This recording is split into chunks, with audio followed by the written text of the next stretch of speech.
What's up guys, Mike here, the Detroit Borg with the all-new Mac Mini. It's been 4 years since Apple touched the Mac Mini, so I wasn't sure we would ever see an update, but this is mostly new on the inside. From the outside, it pretty much looks the same with a new space gray paint job, but we get a ton of upgraded specs and features across the board. So we finally get some quad-core and 6-core 8th generation Intel CPUs. We also get standard and faster PCIe SSDs alongside SODIMM DDR4 RAM clocked at 2666 MHz. We also get a ton of modern I/O, including 4 Thunderbolt 3 ports and an optional 10 gigabit Ethernet port. The base price has increased to $799, but again, that gets you a standard 128 gig SSD, 8 gigs of DDR4 RAM, and a Core i3 clocked at 3.6 GHz. And again, this is a quad-core CPU, replacing the dual cores from the previous Mac Mini. But for $1099, you can double the storage and get a 6-core Core i5 clocked at 3 GHz. You can upgrade that further to a Core i7 clocked at 3.2 GHz. You can even upgrade the RAM to 64 gigs or add up to 2 terabytes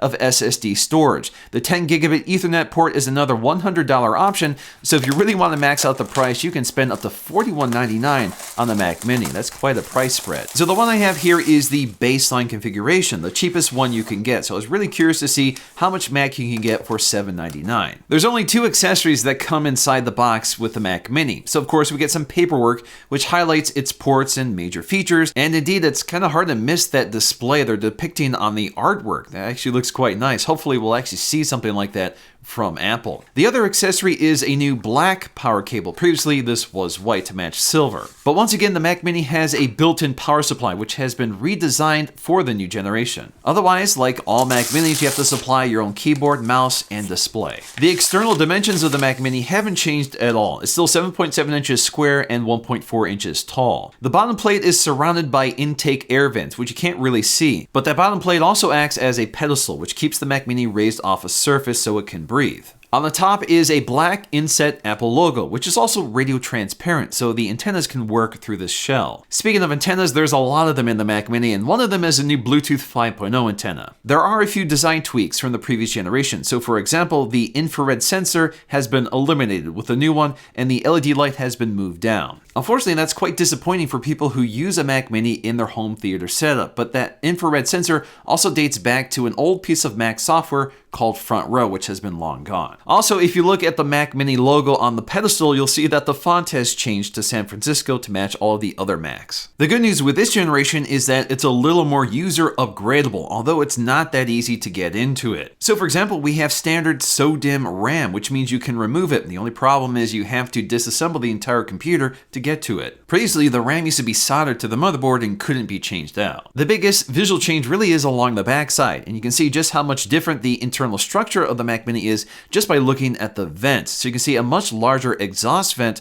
on the new Mac Mini, which is an important part of the new airflow design to keep those processors cool. On the left side, not much has changed here. We have our power button next to our power connector, along with our Ethernet port. But this time we have a 10 gigabit Ethernet option. Moving on, we have 4 Thunderbolt 3 ports and 2 USB 3.0 Type A ports. That replaces the 2 Thunderbolt 2 ports and 4 Type A ports. We still have an HDMI 2.0 port with support for 4K. We also have a headphone jack, but we lose the audio input and, more importantly, the SD card reader. What's kind of interesting is that the Mac Mini is the only other Mac desktop besides the iMac Pro that offers 10 gigabit Ethernet and 4 Thunderbolt 3 ports. But presumably the next iMac and Mac Pro will also get this. Now, those 4 Thunderbolt 3 ports open up a wide variety of accessories to the Mac Mini. So that means the Mac Mini can support USB-C monitors and can support a single 5K display or 2 4K displays. And with HDMI, you can run another 4K display alongside those. So that means you can have 2 or 3 displays running at once. Thunderbolt 3 also gives you access to things like an external GPU, which might be especially useful for the Mac Mini, and we have data transfer speeds up to 40 gigs per second. With the right adapter, these USB-C ports will support basically anything from DVI to VGA to Thunderbolt 2 and much more. Believe it or not, Mac Mini also has an internal speaker, and they've improved it quite a bit since the last generation.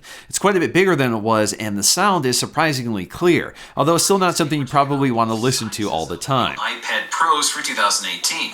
Now, this is by far the biggest redesign the iPad has received in its history. The space gray on the Mac Mini is the same darker space gray on the iMac Pro as well as the iPad Pro. And if you want to go all Apple, which you don't have to do, you can buy the space gray accessories, which also match the Mac Mini. And that's important to keep in mind. The Mac Mini can be paired to basically any monitor or keyboard and mouse. You don't have to buy Apple's gear, especially if you want to save some money. Historically, the Mac Mini has been one of those flexible Macs. It can be used in a number of ways. It can be used as a home theater PC. It can be used as an inexpensive way of adding a Mac to your existing setup without having to buy everything else. There's even Mac Mini server farms with thousands of Mac Minis stacked in racks. So thankfully, that form factor didn't change, so they can just slot these in. In many ways, the redesign of the Mac Mini has sort of changed the focus of this device. Previously, it was really sort of the entry-level Mac that got you started in the Mac universe. But those people are no longer looking for desktops, and the people that are looking for desktops or more flexible uses for their Mac really need horsepower, and that's what the new Mac Mini gives you. In terms of performance, if we take a look at our Geekbench scores, you can see there's quite a wide spread between the three different chips,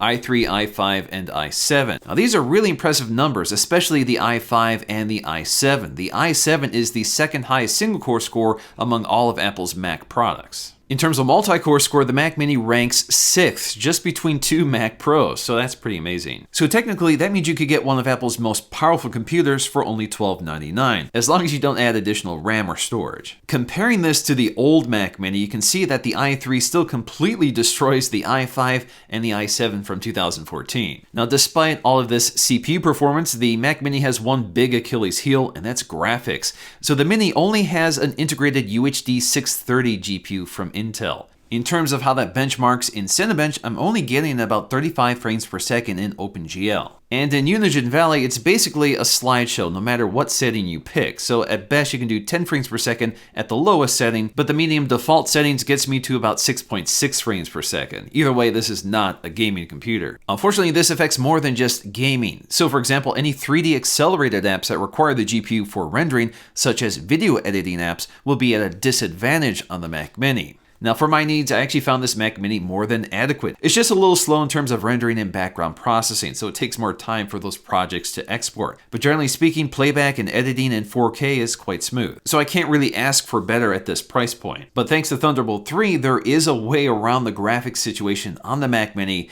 thanks to an external GPU. So with my AMD Radeon Pro 580 external GPU, you can see my OpenGL score jumps from 35 to nearly 80 frames per second in Cinebench. And in Unigine Valley, we go from a slideshow to about 45 frames per second on the default medium configuration. And if you max it out, it's about 35 to 40 frames per second, so that's a huge improvement. When it's under load, the Mac Mini can run a little warm to the touch, so about 110 degrees at maximum. But the fan is relatively quiet even at full speed. But when the Mac Mini is not under load, it's completely silent. In the end, the Mac Mini is a pretty impressive piece of hardware. It can be a number of things to different people. It can be a cheap entry-level Mac Mini, or it can be one of Apple's most powerful desktop computers. In the end, I'm just glad Apple has finally focused some attention on the Mac Mini because they've done such a great job. Hopefully, we can get some better graphics in the next update.